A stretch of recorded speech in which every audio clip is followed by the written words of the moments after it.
Hey, Breakthrough fam. It's not what you said, it's how you said it. Now, we are on day 12 of our 30-day self-care challenge. And today talks about communicating with intentionality. So that means everything that you're sharing today with the people around you, you need to have some type of intention.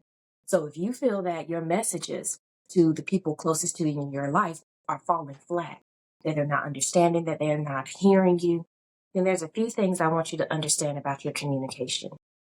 The first thing that you want to understand is that your communication is a gift that you decide to share with the world. And how you share that gift matters. For example, if we got a gift that had a beautiful exterior wrapping, but we open it up and it's cold inside, it's something rotten inside, that means I still thought of you.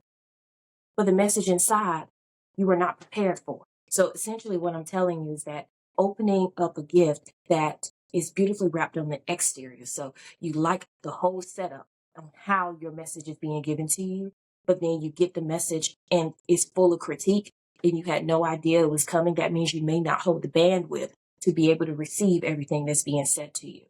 So the first thing, if you're communicate with intention and you need to communicate some type of critique, you need to ask the person, are they in the mind to receive some type of critique? If you're the person that's communicating and the only gift that you give is beautifully wrapped on the exterior, it always holds some type of negative experience, then you are conditioning the person to receive every message that you give with hesitancy or eventually to say, keep your gift because I have no need for that. So one of the things you want to do is always be able to mix up your gifts. Rule of thumb, if you're having 2 times more critiques than you are having praise or encouragement or support, then you need to change your gift giving strategy because then they're conditioned to believe you can't bring anything more than pain, critique, and judgment into their life. Then the value of your communication becomes diminished in their eyes. And the third thing I want you to be aware of is your tone and your timing. So sometimes it's not just about the delivery of the message and how it's being received, but it is the tone with which you're giving that message of communication. We don't want anyone to infer that our message is meant to harm, meant to cause pain, or meant to ridicule. So if you're doing your message where it is a critique, it does need to be one-on-one so that the person does not feel like they're being attacked. And the timing part of this message for you guys when you're doing your communication is you want to make sure that you time your message with when it will be best received.